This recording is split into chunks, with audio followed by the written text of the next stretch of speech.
মোৰ প্ৰিয় দেশবাসী নমস্কাৰ। আজি যেতিয়া মই আপোনালোকৰ সৈতে মন কী বাতত ভাৱৰ বিনিময় কৰিছোঁ, মোৰ মন বিষাদেৰে ভৰি আছে। 22 এপ্ৰিলত পেহেলগামত হোৱা সন্ত্ৰাসবাদী আক্ৰমণে দেশৰ প্ৰতিগৰাকী লোককে দুখ দিছে। পীড়িত পৰিয়ালসমূহৰ প্ৰতি প্ৰতিগৰাকী ভাৰতীয়ই গভীৰ সমবেদনা জনাইছে। তেওঁলোক যি ৰাজ্যৰে নহওক, যি ভাষাই নকওক, তেওঁলোকৰ দুখক যিসকলে নিজৰ পৰিয়ালৰ সদস্যক হেৰুৱালে সকলোৱে সেয়া অনুভৱ কৰিছে। মই অনুভৱ কৰোঁ, সন্ত্ৰাসবাদী আক্ৰমণৰ ছবিবোৰ দেখি সকলো ভাৰতীয়ৰে তেজ উতলি উঠিছে। পেহেলগামত হোৱা আক্ৰমণে সন্ত্ৰাসবাদক সাৰ পানী যোগোৱাসকলৰ হতাশা তথা ভীৰুতাকে প্ৰতীয়মান কৰে। এনে এক সময় যি সময়ত কাশ্মীৰলৈ শান্তি উভতি আহিবলৈ ধৰিছিল, স্কুল কলেজত উজ্জীৱিত পৰিৱেশে বিৰাজ কৰিছিল, নিৰ্মাণ কাৰ্য অভূতপূৰ্ব গতিত আগবাঢ়িছিল, গণতন্ত্ৰ মজবুত হ'বলৈ ধৰিছিল, পৰ্যটকৰ সংখ্যা অভিলেখ হাৰত বৃদ্ধি পাইছিল, মানুহৰ আয় বৃদ্ধি হৈছিল, যুৱচামে ন ন সুবিধা লাভ কৰিবলৈ ধৰিছিল, তেনে এক পৰিৱেশ জম্মু কাশ্মীৰৰ শত্ৰুহঁতে সহিব পৰা নাছিল। সন্ত্ৰাসবাদী আৰু সন্ত্ৰাসবাদৰ হোতাসকলে বিচাৰে যে কাশ্মীৰ আকৌ ধ্বংসৰ গৰাহলৈ যাওক আৰু সেয়ে এনে এক ষড়যন্ত্ৰক কাৰ্যৰূপায়িত কৰিলে। সন্ত্ৰাসবাদৰ বিৰুদ্ধে এই যুঁজত দেশৰ একতা, 140 কোটি ভাৰতীয়ৰ একতা আমাৰ বৃহৎ শক্তি। এই একতাই সন্ত্ৰাসবাদৰ বিৰুদ্ধে চূড়ান্ত যুঁজখনৰ আধাৰ। দেশৰ সন্মুখত আহি পৰা এই প্ৰত্যাহ্বানৰ মুখামুখি হ'বলৈ আমি আমাৰ সংকল্পক সুদৃঢ় কৰিব লাগিব। এখন ৰাষ্ট্ৰ হিচাপে আমাৰ দৃঢ় ইচ্ছাশক্তিৰ প্ৰদৰ্শন কৰিব লাগিব। আজি বিশ্বই দেখিছে যে সন্ত্ৰাসবাদী আক্ৰমণৰ পাছত সমগ্ৰ দেশে একেটা সুৰতে কথা কৈছে। বন্ধুসকল, আমি ভাৰতীয়সকলৰ যি বিষোদগাৰ, সেই একেই প্ৰতিক্ৰিয়া সমগ্ৰ বিশ্ববাসীৰো। এই সন্ত্ৰাসবাদী আক্ৰমণৰ পাছত সমগ্ৰ বিশ্বৰ পৰা সমবেদনা প্ৰকাশ কৰিছে। বিশ্বৰ নেতৃবৃন্দই ফোন কৰিছে, পত্ৰ প্ৰেৰণ কৰিছে, বাৰ্তা প্ৰেৰণ কৰিছে। এই জঘন্য সন্ত্ৰাসবাদী আক্ৰমণৰ সকলোৱে কঠোৰ ভাষাৰে নিন্দা কৰিছে। তেওঁলোকে মৃত ব্যক্তিৰ পৰিয়ালবৰ্গলৈ গভীৰ সমবেদনা প্ৰকাশ কৰিছে। আজি সন্ত্ৰাসবাদৰ বিৰুদ্ধে যুঁজখনত সমগ্ৰ বিশ্ব 140 কোটি ভাৰতীয়ৰ সৈতে একেলগে থিয় হৈছে। মই পীড়িত পৰিয়ালবোৰক পুনৰ আশ্বাস দি কওঁ যে তেওঁলোকে ন্যায় লাভ কৰিব, ন্যায় তেওঁলোকে পাবই। এই আক্ৰমণৰ দোষী আৰু ষড়যন্ত্ৰকাৰীক কঠোৰতম প্ৰত্যুত্তৰ দিয়া হ'ব। বন্ধুসকল, দুদিন পূৰ্বে আমি দেশৰ মহান বৈজ্ঞানিক ডক্টৰ কে কস্তুৰীৰংগনক হেৰুৱালোঁ। যেতিয়াই তেখেতক লগ পাইছিলোঁ, আমি ভাৰতৰ যুৱচামৰ প্ৰতিভা, আধুনিক শিক্ষা, মহাকাশ বিজ্ঞানৰ দৰে বিষয়বোৰত আলোচনা কৰিছিলোঁ। বিজ্ঞান, শিক্ষা আৰু ভাৰতৰ মহাকাশ কাৰ্যসূচীক শিখৰলৈ লৈ যোৱাত তেখেতৰ অৱদান সদায় স্মৰণীয় হৈ ৰ'ব। তেখেতৰ নেতৃত্বত ইছৰোই এক নতুন চিনাকি লাভ কৰিছিল। তেওঁৰ মাৰ্গদৰ্শনতে মহাকাশ কাৰ্যসূচী যিদৰে আগবাঢ়িল, তাৰ ফলতে ভাৰতৰ প্ৰয়াসে বিশ্বজুৰি স্বীকৃতি লাভ কৰিলে। আজি ভাৰতে যিসমূহ ছেটেলাইট ব্যৱহাৰ কৰি আছে, তাৰ বহুকেইটা ডক্টৰ কস্তুৰীৰংগনৰ তত্বাৱধানতে উৎক্ষেপণ কৰা হৈছিল। তেওঁৰ ব্যক্তিত্বৰ আৰু এটি বিশেষ দিশ, যিটোৰ পৰা যুৱচামে শিকিব পাৰে, সেয়া হ'ল তেওঁ উদ্ভাৱনক গুৰুত্ব দিছিল। নতুন কিবা এটা শিকা, জনা আৰু নতুন কিবা এটা কৰাৰ চিন্তা অতি প্ৰেৰণাদায়ক আছিল। দেশৰ নতুন ৰাষ্ট্ৰীয় শিক্ষানীতি যুগুতোৱাৰ ক্ষেত্ৰতো ডক্টৰ কে কস্তুৰীৰংগনে বিশেষ ভূমিকা লৈছিল। তেখেতে একবিংশ শতিকাৰ আধুনিক প্ৰয়োজন সাপেক্ষ অগ্ৰগামী শিক্ষাৰ পোষকতা কৰিছিল। দেশৰ প্ৰতি নিস্বাৰ্থ সেৱা আৰু ৰাষ্ট্ৰ নিৰ্মাণত তেখেতৰ বৰঙণি চিৰস্মৰণীয় হৈ ৰ'ব। মই ডক্টৰ কে কস্তুৰীৰংগনৰ প্ৰতি অন্তৰৰ পৰা গভীৰ শ্ৰদ্ধাঞ্জলি জ্ঞাপন কৰিছোঁ। মোৰ প্ৰিয় দেশবাসী, চলিত এপ্ৰিল মাহতে কৃত্ৰিম উপগ্ৰহ আৰ্যভট্টৰ উৎক্ষেপণৰ 50 বছৰ পূৰ হ'ল। আজি আমি যেতিয়া উভতি চাওঁ, 50 বছৰীয়া এই পৰিক্ৰমাৰ কথা স্মৰণ কৰোঁ, এনে লাগে যে আমি কিমান দীঘলীয়া যাত্ৰা অতিক্ৰম কৰিলোঁ। মহাকাশত ভাৰত, এই সপোন কেৱল উৎসাহেৰে আৰম্ভ হৈছিল।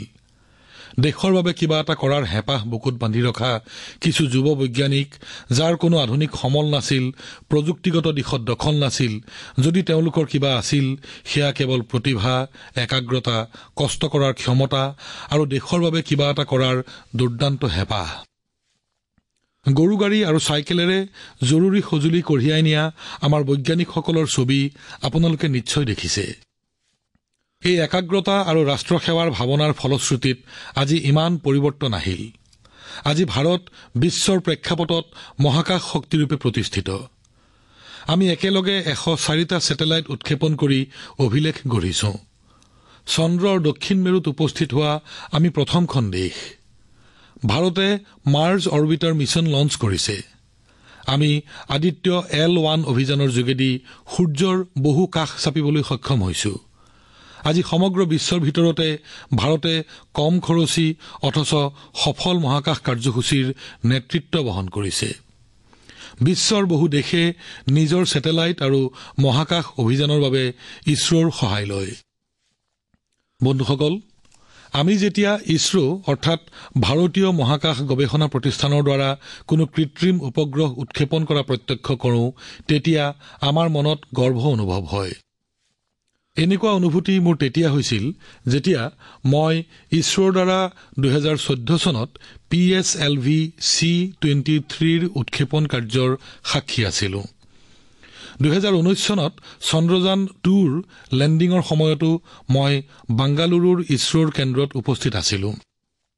সেই সময়ত চন্দ্ৰযানে আকাংক্ষিত সফলতা লাভ কৰা নাছিল আৰু বিজ্ঞানীসকলৰ বাবে সেই সময়ছোৱা খুবেই প্ৰত্যাহ্বানমূলক আছিল। কিন্তু মই নিজ চকুৰে বৈজ্ঞানিকসকলৰ ধৈৰ্য আৰু কিবা এটা কৰাৰ আকাংক্ষা প্ৰত্যক্ষ কৰিছিলোঁ।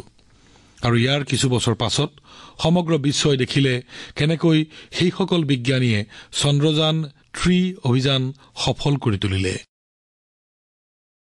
বন্ধুসকল, বৰ্তমান ভাৰতবৰ্ষই মহাকাশ ক্ষেত্ৰখনক ব্যক্তিগত খণ্ডৰ বাবেও মুকলি কৰি দিছে। এতিয়া বহুতো যুৱক যুৱতীয়ে স্পেচ ষ্টাৰ্টআপৰ নতুন নতুন ধ্বজা উৰুৱাবলৈ আৰম্ভ কৰিছে। এটা দশক পূৰ্বে এই ক্ষেত্ৰখনত কেৱল এটা কোম্পানীহে আছিল, কিন্তু আজিৰ তাৰিখত দেশত প্ৰায় 325টাতকৈও অধিক স্পেচ ষ্টাৰ্টআপে কাম কৰি আছে। আহি থকা সময়ছোৱাত মহাকাশ ক্ষেত্ৰখনে বহু নতুন সম্ভাৱনা লৈ আহি থকা পৰিলক্ষিত হৈছে। ভাৰতে নতুন নতুন শিখৰ স্পৰ্শ কৰাৰ সময় সমাগত। দেশে গগনযান, স্পাডেক্স আৰু চন্দ্ৰযান-4ৰ দৰে বহুতো গুৰুত্বপূৰ্ণ অভিযানৰ বাবে প্ৰস্তুতি চলাইছে। আমি ভেনাছ অৰ্বিটাৰ মিছন আৰু মাৰ্চ লেণ্ডাৰ মিছনৰ ক্ষেত্ৰতো কাম কৰি আছো। আমাৰ মহাকাশ বিজ্ঞানীসকলে নিজৰ উদ্ভাৱনী শক্তিৰে দেশবাসীক পুনৰাই গৌৰৱান্বিত কৰি তুলিব। বন্ধুসকল, যোৱা মাহত ম্যানমাৰত হোৱা প্ৰবল ভূমিকম্পৰ ভয়াৱহতাৰ ছবি আপোনালোকে নিশ্চয় প্ৰত্যক্ষ কৰিছে। ভূমিকম্পই তাত বিস্তৰ ক্ষতি কৰিলে। ধ্বংসাৱশেষৰ তলত সোমাই থকা জীৱনসমূহৰ বাবে এটা এটা মুহূৰ্ত, এটা এটা শ্বাস মূল্যৱান আছিল। এইকাৰণে ভাৰতে ম্যানমাৰৰ আমাৰ ভাই ভনীসকলৰ কাৰণে তৎক্ষণাৎ অপাৰেশ্যন ব্ৰহ্মা আৰম্ভ কৰি দিলে। আমাৰ বায়ুসেনাৰ বিমানৰ পৰা আৰম্ভ কৰি নৌসেনাৰ জাহাজ ম্যানমাৰৰ সাহায্যাৰ্থে তুৰন্তে ৰাওনা হ'ল। তাত ভাৰতীয় দলে এখন ফিল্ড হস্পিটেল তৈয়াৰ কৰিলে। অভিযন্তাৰ এটা দলে ধ্বংসস্তূপত পৰিণত অট্টালিকা আৰু বুনিয়াদী ক্ষয়ক্ষতিৰ আকলন প্ৰস্তুত কৰি ক্ষয়ক্ষতিৰ হিচাপ উলিয়ালে। ভাৰতীয় দলে তাত কম্বল, তম্বু, স্লিপিং বেগ, ঔষধ পাতি, খোৱা বস্তু, বাচন বৰ্তনৰ লগতে আৰু বহু সামগ্ৰীৰ যোগান ধৰিলে। ম্যানমাৰৰ লোকসকলে ভাৰতীয় সাহায্যকাৰী দলক ভূয়সী প্ৰশংসা কৰিলে। বন্ধুসকল, এই সংকটকালত সাহস, ধৈৰ্য আৰু বুজাবুজিৰ হৃদয়স্পৰ্শী কিছুমান উদাহৰণো সন্মুখলৈ আহিছে। ভাৰতীয় দলটোৱে ৭০ বছৰৰ ঊৰ্ধৰ এগৰাকী মহিলাক জীৱন্তে উদ্ধাৰ কৰিলে, যিগৰাকী প্ৰায় ১৮ ঘণ্টা ধৰি ধ্বংসস্তূপৰ তলত কোনোমতে উশাহ নিশাহ লৈ আছিল। যিসকলে বৰ্তমান দূৰদৰ্শনত মন কী বাত চাই আছে, তেওঁলোকে এই বয়সস্থ মহিলাগৰাকীক প্ৰত্যক্ষ কৰিব পাৰিছে নিশ্চয়। ভাৰতৰ পৰা যোৱা আমাৰ উদ্ধাৰকাৰী দলে তেওঁৰ অক্সিজেন লেভেল স্থিৰে ৰখাৰ পৰা আৰম্ভ কৰি ফ্ৰেকচাৰৰ চিকিৎসা কৰালৈকে সকলোখিনি সুবিধা প্ৰদান কৰিলে। যেতিয়া এই মহিলাগৰাকীক চিকিৎসাৰ অন্তত যাবলৈ দিলে তেওঁ আমাৰ দলটোক আন্তৰিক ধন্যবাদ জনালে, কৃতজ্ঞতা প্ৰকাশ কৰিলে। তেওঁ ব্যক্ত কৰিলে যে ভাৰতীয় উদ্ধাৰকাৰী দলৰ কৃপাত তেওঁ পুনৰ জীৱন লাভ কৰিলে। বহু লোকে এই কথাও ক'লে যে ভাৰতীয় উদ্ধাৰকাৰী দলৰ বাবেই তেওঁলোকে নিজৰ মিত্ৰ আৰু আত্মীয় স্বজনক বিচাৰি উলিয়াবলৈ সক্ষম হ'ল। বন্ধুসকল, ভূমিকম্পৰ পাছত ম্যানমাৰত মাণ্ডলেৰ এক বৌদ্ধ মঠত বহুসংখ্যক লোক ধ্বংসস্তূপত আবদ্ধ হৈ থকাৰ আশংকা কৰা হৈছিল। আমাৰ ভাৰতীয় বন্ধুহঁতে তাতো উদ্ধাৰ আৰু সাহায্য অভিযান চলালে, যাৰ ফলস্বৰূপে তাৰ বৌদ্ধ ভিক্ষুসকলে হিয়া উজাৰি আশীৰ্বাদ দিলে। অপাৰেচন ব্ৰহ্মাত ভাগ লোৱা সকলো লোকৰ বাবে আমি গৌৰৱবোধ কৰিছোঁ। আমাৰ পৰম্পৰা, আমাৰ সংস্কাৰ, বসুধৈৱ কুটুম্বকমৰ ভাৱনা, যি সমগ্ৰ বিশ্বকে এটা পৰিয়াল বুলি গণ্য কৰে। সংকটৰ সময়ত বিশ্বমিত্ৰ ৰূপত ভাৰতৰ তৎপৰতা আৰু মানৱতাৰ বাবে ভাৰতৰ দায়বদ্ধতা আমাৰ পৰিচয় হৈ পৰিছে। বন্ধুসকল, আফ্ৰিকাৰ ইথিঅ'পিয়াত প্ৰৱাসী ভাৰতীয়সকলৰ এক অভিনৱ প্ৰচেষ্টাৰ কথা মই জানিব পাৰিছোঁ। ইথিঅ'পিয়াত থকা ভাৰতীয়সকলে তাত জন্মগত হৃদৰোগত আক্ৰান্ত শিশুসকলৰ উন্নত চিকিৎসাৰ বাবে ভাৰতলৈ পঠিয়াবলৈ এটা ব্যৱস্থা হাতত লৈছে। এনে শিশু থকা বহু পৰিয়ালক আৰ্থিকভাৱে সাহায্য দিয়াৰো ব্যৱস্থা কৰা হৈছে। যদি আৰ্থিক দুৰৱস্থাৰ বাবে কোনো শিশুক তেওঁৰ পৰিয়াল ভাৰতলৈ পঠিয়াবলৈ অপাৰগ, তেন্তে তাৰো ব্যৱস্থা তাত থকা ভাৰতীয়সকলে লৈছে। চেষ্টা এয়াই যাতে গভীৰ ৰোগৰ সৈতে যুঁজি থকা ইথিঅ'পিয়াৰ প্ৰতিজন শিশুৱে যাতে উন্নত চিকিৎসা লাভ কৰিবলৈ সক্ষম হয়। প্ৰৱাসী ভাৰতীয়সকলৰ এই কাৰ্যক ইথিঅ'পিয়াৰ লোকসকলে বাৰুকৈয়ে প্ৰশংসা কৰিছে। আপোনালোকে জানে, ভাৰতত চিকিৎসা সুবিধা দিনে দিনে উন্নত হ'বলৈ আৰম্ভ কৰিছে। আন দেশৰ লোকেও এই সুবিধা গ্ৰহণ কৰিবলৈ আগবাঢ়ি অহা দেখা গৈছে। বন্ধুসকল, কিছুদিন পূৰ্বে ভাৰতবৰ্ষই আফগানিস্তানৰ লোকসকলৰ বাবে যথেষ্ট সংখ্যক ভেকচিন পঠিয়াইছিল। এই vaccine rabies, tetanus, hepatitis B আৰু ইনফ্লুৱেঞ্জাৰ দৰে ভয়ংকৰ ৰোগৰ পৰা মানুহক ৰক্ষা কৰাৰ কামত আহে। ভাৰতে এই সপ্তাহতে নেপালৰ অনুৰোধ মৰ্মে বিভিন্ন ভেকচিন আৰু দৰৱ পাতিৰ এটা বৃহৎ খেপ সেই দেশলৈ পঠিয়াইছে। ইয়াৰ দ্বাৰা থেলাছেমিয়া আৰু চিকল চেল ডিজিজৰ দ্বাৰা আক্ৰান্ত লোকৰ বাবে উন্নত চিকিৎসা সুনিশ্চিত হ'ব। যেতিয়াই মানৱ সেৱাৰ বিষয় আহি পৰে, ভাৰত সদায় আগবাঢ়ি আহে আৰু ভৱিষ্যতেও আমি আগবাঢ়ি আহিম। বন্ধুসকল, আমি এতিয়া দুৰ্যোগ প্ৰশমনৰ বিষয়ে কথা পাতোঁ। সকলো ধৰণৰ প্ৰাকৃতিক বিপৰ্যয়ৰ সৈতে মোকাবিলা কৰিবলৈ হ'লে সকলোতকৈ গুৰুত্বপূৰ্ণ কথাটো হৈছে আপোনাৰ সতৰ্কতা, আপোনাৰ সজাগতা।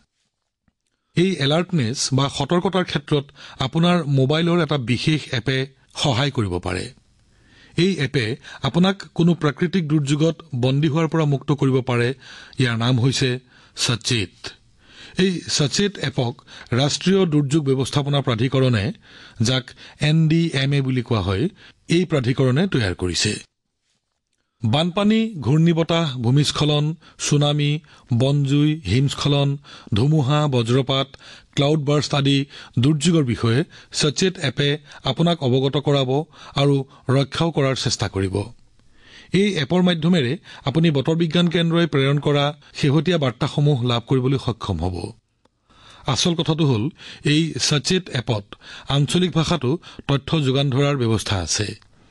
এই এপৰ দ্বাৰা আপুনিও উপকৃত হওক আৰু আপোনাৰ অভিজ্ঞতাৰ বিষয়ে আমাক নিশ্চয় জনাওক। মোৰ প্ৰিয় দেশবাসী, আজি আমি সমগ্ৰ বিশ্বতে ভাৰতৰ প্ৰতিভা প্ৰশংসিত হোৱা দেখিছোঁ। ভাৰতীয় যুৱক যুৱতীসকলে বিশ্বৰ সন্মুখত ভাৰতৰ ছবি সলনি কৰি দিছে আৰু কোনো এখন দেশৰ যুৱক যুৱতীৰ ৰুচি কোন দিশত, সেয়াই প্ৰমাণ কৰে সেই দেশৰ ভৱিষ্যত কি হ'ব। আজি ভাৰতৰ যুৱক যুৱতীসকল বিজ্ঞান, প্ৰযুক্তি আৰু উদ্ভাৱনৰ দিশে আগবাঢ়িছে।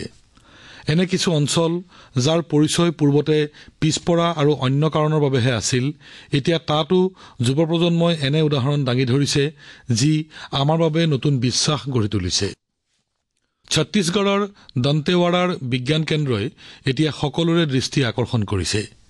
কিছুদিন আগলৈকে দন্তেৱাড়াৰ নাম কেৱল হিংসা আৰু অশান্তিৰ বাবেহে পৰিচিত আছিল কিন্তু এতিয়া তাৰ বিজ্ঞান কেন্দ্ৰই ল'ৰা-ছোৱালী তথা অভিভাৱকৰ বাবে আশাৰ নতুন কিৰণৰ সঞ্চাৰ কৰিছে এই বিজ্ঞান কেন্দ্ৰলৈ গৈ ল'ৰা-ছোৱালীয়ে খুব ভাল পায় তেওঁলোকে এতিয়া নতুন যন্ত্ৰপাতি তৈয়াৰ কৰাৰ লগতে প্ৰযুক্তিৰ ব্যৱহাৰৰ জৰিয়তে নতুন সামগ্ৰী তৈয়াৰ কৰিবলৈ শিকিছে তেওঁলোকে 3D প্ৰিণ্টাৰ্ছ আৰু ৰবটিক গাড়ীৰ লগতে অন্যান্য উদ্ভাৱনী সামগ্ৰীৰ বিষয়ে জনাৰ সুযোগ লাভ কৰিছে কিছুদিন পূৰ্বে মই গুজৰাটৰ সায়েন্স চিটিত এটা সায়েন্স বিথিকা মুকলি কৰিছিলোঁ এই বিথিকাত আধুনিক বিজ্ঞানৰ সম্ভাৱনা কি বিজ্ঞানে আমাৰ বাবে কি কি কৰিব পাৰে এই বিষয়ে ধাৰণা পাব পাৰি মই জানিবলৈ পাইছো এই বিথিকাসমূহক লৈ ল'ৰা-ছোৱালীসকল অতি উৎসাহী বিজ্ঞান আৰু উদ্ভাৱনৰ প্ৰতি বৰ্ধিত এই আকৰ্ষণে ভাৰতক নতুন শিখৰলৈ লৈ যাব মোৰ প্ৰিয় দেশবাসী আমাৰ দেশৰ বৃহৎ শক্তি আমাৰ 140 কোটি নাগৰিক তেওঁলোকৰ সামৰ্থ্য আছে ইচ্ছাশক্তি আছে আৰু কোটি কোটি জনতাই যেতিয়া একগোট হৈ এক অভিযানৰ সৈতে জড়িত হয় তেতিয়া তাৰ প্ৰভাৱ হৈ পৰে বিশাল ইয়াৰ এক উদাহৰণ এক পেৰ মা কে নাম এই অভিযান সেইগৰাকী মাৰ নামত যিগৰাকীয়ে আমাক গৰ্ভত ধাৰণ কৰিছিল বন্ধুসকল অহা 5 জুনত বিশ্ব পৰিৱেশ দিৱসত এই অভিযানে এবছৰ সম্পূৰ্ণ কৰিব এই অভিযানৰ জৰিয়তে এটা বছৰ সমগ্ৰ দেশতে মাতৃৰ নামত 140 কোটিতকৈও অধিক গছপুলি ৰোপণ কৰা হৈছে ভাৰতৰ এই পদক্ষেপ দেখি এতিয়া দেশৰ বাহিৰতো জনতাই নিজ মাতৃৰ নামত গছপুলি ৰোপণ কৰিছে আপুনিও এই অভিযানত অংশ লওক যাতে এবছৰ সম্পূৰ্ণ হলে এই অংশগ্ৰহণত আপুনিও গৰ্ব কৰিব পাৰে বন্ধুসকল গছে শীতল কৰে গছৰ ছাই গৰমত সকাহ দিয়ে এই আমি সকলোৱে জানো পাৰ হৈ যোৱা কিছু দিনত মই ইয়াৰ সৈতে জড়িত এনে এক খবৰ দেখিলো যি মোৰ দৃষ্টি আকৰ্ষণ কৰিলে বিগত কিছু বৰ্ষত গুজৰাটৰ আহমেদাবাদ চহৰত 70 লাখতকৈও অধিক গছপুলি ৰোপণ কৰা হৈছে এই গছসমূহে আহমেদাবাদৰ সেউজ ভূমি বৃদ্ধি কৰিছে ইয়াৰ লগে লগে সবৰমতী নদীৰ পাৰ বন্ধাই ৰিভাৰ ফ্ৰণ্ট কৰাৰ ফলত লগতে কাংকৰিয়া হ্ৰদৰ দৰে কিছু হ্ৰদ পুনৰ নিৰ্মাণৰ ফলত ৱাটাৰ বডিজ অৰ্থাৎ জলাশয়ৰ সংখ্যা বৃদ্ধি হৈছে এতিয়া বাতৰি অনুসৰি আহমেদাবাদ গোলকীয় উষ্ণতাৰ সৈতে যুঁজ দিয়া মুখ্য চহৰসমূহৰ ভিতৰত এখন হৈ পৰিছে এই পৰিৱৰ্তন জলবায়ু শীতলীকৰণ এতিয়া তাৰ বাসিন্দাসকলেও অনুভৱ কৰিছে আহমেদাবাদৰ বৃক্ষ এতিয়া তাৰ সুখী বাতাবৰণ গঢ়ি তোলাৰ এক কাৰক হৈ পৰিছে মই আপোনালোকক পুনৰ অনুৰোধ কৰোঁ যে পৃথিৱীৰ স্বাস্থ্য অটুট ৰাখিবলৈ জলবায়ু পৰিৱৰ্তনৰ প্ৰত্যাহ্বানৰ সৈতে মোকাবিলা কৰিবলৈ আৰু নিজ সন্তানৰ ভৱিষ্যত সুৰক্ষিত ৰাখিবলৈ নিশ্চয়কৈ মাৰ নামত এটি গছপুলি অৰ্থাৎ এক পেৰ মা কে নাম বন্ধুসকল এক পুৰণি প্ৰবচন জহা চাহ वहाँ राह অৰ্থাৎ মন কৰিলেই চন যেতিয়াই আমি কিবা এটা নতুন কাম কৰাৰ সংকল্প লওঁ তেতিয়াই লক্ষ্যত উপনীত হওঁ আপোনালোকে পাহাৰত উৎপাদন হোৱা আপেল নিশ্চয় খাইছে কিন্তু যদি মই সোধো কৰ্ণাটকৰ আপেলৰ সোৱাদ লৈছেনে তেনেহলে আপুনি হয়তো আচৰিত হ'ব সাধাৰণতে আমি ভাবো যে আপেল পাহাৰীয়া অঞ্চলতহে উৎপন্ন হয় কিন্তু কৰ্ণাটকৰ বাগলকোটৰ বাসিন্দা শ্ৰী শৈল তেলী মহাশয়ে বাগানত আপেল খেতি কৰে তেওঁ বাস কৰা কুলালী গাঁৱত 35 ডিগ্ৰী উষ্ণতাতো আপেল গছত আপেল লাগে প্ৰকৃততে শ্ৰী শৈল ডাঙৰীয়াই খেতি কৰি ভাল পায় সেয়েহে তেওঁ আপেলৰ খেতি কৰিবলৈ মন কৰিলে আৰু সফল হ'ল আজি তেওঁ ৰোৱা আপেল গছত অধিক মাত্ৰাত আপেল লাগে আৰু তাৰ পৰা তেওঁৰ উপাৰ্জনো ভাল হয় বন্ধুসকল আপোনালোকে নিশ্চয় কিন্নৌৰৰ আপেলৰ কথা শুনিছে আপেলৰ বাবে বিখ্যাত কিন্নৌৰত আজিকালি কেশৰৰ উৎপাদনো আৰম্ভ হৈছে আগতে হিমাচল প্ৰদেশত কেশৰৰ খেতি বেছিকৈ নহৈছিল কিন্তু আজিকালি মনোৰম চাংলা উপত্যকাটো কেশৰৰ খেতি কৰিবলৈ লৈছে আনহাতে কেৰালাৰ ৱাইনাৰাত কেশৰ খেতি কৰিবলৈ লোৱা হৈছে এই খেতি কৰা হৈছে এৰোপনিক্স টেকনিক প্ৰয়োগ কৰি আমি শুনি আহিছিলো যে বিহাৰ, পশ্চিমবংগ আৰু ঝাৰখণ্ডত লিচুৰ খেতি কৰা হয়, কিন্তু আজিকালি দক্ষিণ ভাৰত আৰু ৰাজস্থানতো লিচুৰ খেতি কৰিবলৈ লোৱা হৈছে। তামিলনাডুৰ থিৰুভিৰা আৰাছুৱে কফিৰ খেতি কৰিছিল, কিন্তু কোডাইকানালত তেওঁ লিচুৰ খেতি আৰম্ভ কৰিলে। 7 বছৰৰ পৰিশ্ৰমৰ ফল আজি তেওঁ লাভ কৰিছে। তেওঁৰ দ্বাৰা অনুপ্ৰাণিত হৈ ওচৰৰ আন কৃষকেও লিচু খেতি আৰম্ভ কৰিছে। ৰাজস্থানৰ জিতেন্দ্ৰ সিং ৰাণাৱতেও লিচু খেতি কৰি সফলতা লাভ কৰিছে। এই উদাহৰণবোৰে দেখুৱাই কষ্ট কৰিলে দুঃসাধ্য নতুন কাম এটাতো সাফল্য লাভ কৰিব পাৰি। মোৰ প্ৰিয় দেশবাসী, আজি এপ্ৰিলৰ শেষৰটো দেওবাৰ। কেইদিনমান পাছতেই মে' মাহ আৰম্ভ হ'ব। আজিৰ পৰা 108 বছৰ আগতে 1917 চনৰ এপ্ৰিল আৰু মে' মাহত দেশত স্বাধীনতাৰ এখন বিশেষ ৰণ আৰম্ভ হৈছিল। ইংৰাজৰ অত্যাচাৰ তেতিয়া চৰম শিখৰত। দুখীয়া, বঞ্চিত আৰু কৃষকৰ শোষণে অমানৱীয় স্তৰ পাইছিলগৈ। বিহাৰৰ কৃষকক ইংৰাজে নীল খেতি কৰিবলৈ বাধ্য কৰাৰ ফলত কৃষিভূমিৰ উৎপাদন ক্ষমতা কমি আহিল। এনে সময়তে গান্ধীজীয়ে বিহাৰৰ চম্পাৰণ নামৰ ঠাইলৈ গৈ তাৰ কৃষকসকলক লগ কৰিলে। তেখেতসকলে ক'লে, আমাৰ খেতিৰ মাটি নীল খেতি কৰি বেয়া হৈ গৈছে, খাদ্যশস্য উৎপাদন নোহোৱা হৈছে। লাখ লাখ কৃষকৰ এই দুৰৱস্থাৰ কথা জানি গান্ধীজীয়ে এটা সংকল্প ল'লে। তেখেতে ঐতিহাসিক চম্পাৰণ সত্যাগ্ৰহ আৰম্ভ কৰিলে। বাপুৰ সত্যাগ্ৰহে ইংৰাজৰ শাসন ব্যৱস্থাক জোকাৰি পেলালে। কৃষকক নীল খেতিৰ বাবে বাধ্য কৰোৱা আইনখন বাতিল কৰিবলৈ ইংৰাজ চৰকাৰ বাধ্য হ'ল। এই জয়ে স্বাধীনতাৰ যুঁজখনৰ প্ৰতি নতুন বিশ্বাস কঢ়িয়াই আনিলে। আপোনালোকে নিশ্চয় জানে, এই সত্যাগ্ৰহত অৰিহণা যোগাইছিল বিহাৰৰ এজন সুপুত্ৰই, যি পাছত ভাৰতৰ প্ৰথমজন ৰাষ্ট্ৰপতি হৈছিল। এই মহান ব্যক্তিজন আছিল ডক্টৰ ৰাজেন্দ্ৰ প্ৰসাদ। তেখেতে এই বিষয়ে এখন কিতাপো লিখিছিল, সত্যাগ্ৰহ ইন চম্পাৰণ। এই কিতাপখন সকলো যুৱক যুৱতীয়ে পঢ়া উচিত। বন্ধুসকল, এপ্ৰিল মাহতেই স্বাধীনতা আন্দোলনৰ আন কেইবাটাও ঘটনা ঘটিছিল। 12 মাৰ্চত আৰম্ভ হোৱা গান্ধীজীৰ 24 দিনীয়া দাণ্ডী যাত্ৰা 6 এপ্ৰিলত সম্পূৰ্ণ হৈছিল। এপ্ৰিল মাহতেই জালিয়ানৱালাবাগৰ নৰসংহাৰ সংঘটিত হৈছিল। ইতিহাসৰ এই ৰক্তৰঞ্জিত অধ্যায়ৰ চিন পঞ্জাৱৰ ভূমিত আজিও পোৱা যায়। বন্ধুসকল, কেইদিনমানৰ পাছতে 10 মে'ৰ দিনা প্ৰথম স্বাধীনতা সংগ্ৰামৰ বাৰ্ষিকী হ'ব। স্বাধীনতাৰ সেই প্ৰথম ৰণৰ ফিৰিঙতি লাখ লাখ সৈনিকৰ বাবে জোৰ হৈ জ্বলি উঠিল।